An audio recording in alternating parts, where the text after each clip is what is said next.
Ia mampu menajamkan pedang, namun ia sendiri tak mampu mematahkan.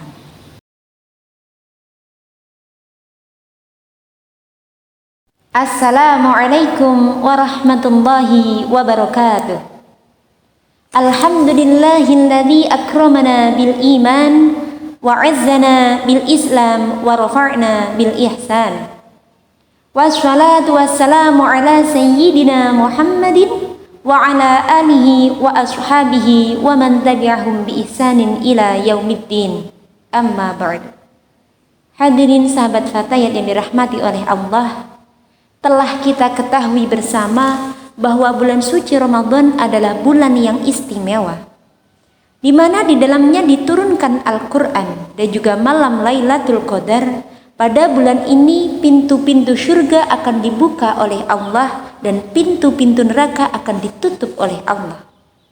Bahkan dalam hadis lain disebutkan awwalu syahrul Ramadan rahmatun wa wasituhu maghfiratun wa akhiruhu itqu minan nar.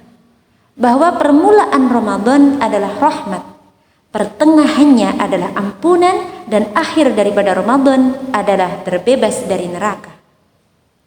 Melihat begitu istimewanya bulan suci Ramadan, maka tak jarang kita jumpai kebaikan-kebaikan yang dilakukan oleh umat muslim, termasuk juga dalam bidang pendidikan. Seringkali kita jumpai di masjid-masjid banyak dirikan majelis-majelis ta'lim. Kemudian di pondok-pondok pesantren juga dirikan kegiatan pesantren kilat. Dan bahkan di sekolah formal juga dirikan kegiatan pondok Ramadan. Hal ini karena apa? Karena memang bulan suci Ramadan adalah bulan yang istimewa, termasuk juga untuk orang-orang yang menuntut ilmu.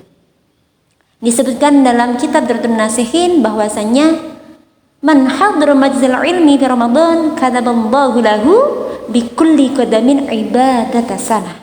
Bahwa barang siapa yang menghadiri majlis ilmu di bulan suci Ramadan, maka Allah akan mencatat baginya setiap langkah bernilai 1 tahun ibadah.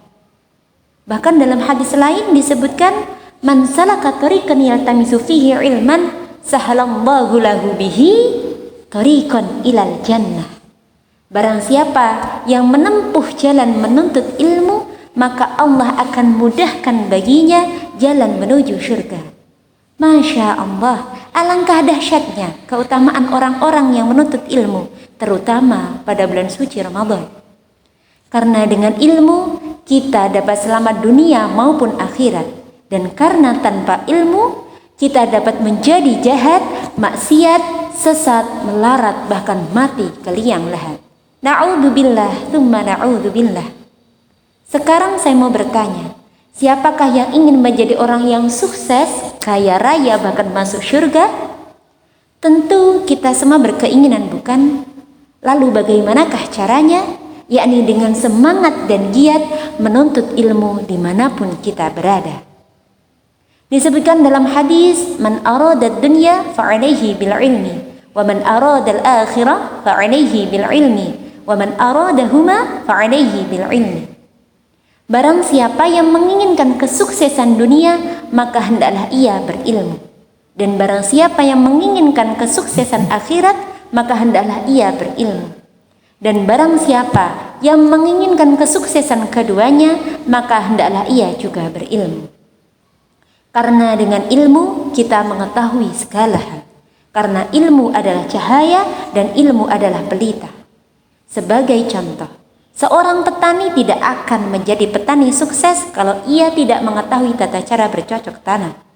Dan begitu pula seorang pedagang, ia tidak akan menjadi pedagang yang sukses kalau ia tidak mengetahui cara pemasaran. Untuk itu, marilah kita sebagai generasi penerus bangsa, kita ubah pola pikir kita untuk menjadi generasi penerus yang berilmu dalam rangka menghadapi tantangan zaman dan krisisnya moral, serta menghadapi era globalisasi dan canggihnya teknologi. Hadirin sahabat Fatayat yang dirahmati oleh Allah, setelah kita berilmu, janganlah lupa mengamalkan ilmu yang kita miliki. Karena ilmu tanpa amal bagaikan pohon yang tidak berbuah. Dan ilmu akan jadi mulia setelah kita mampu mengamalkannya.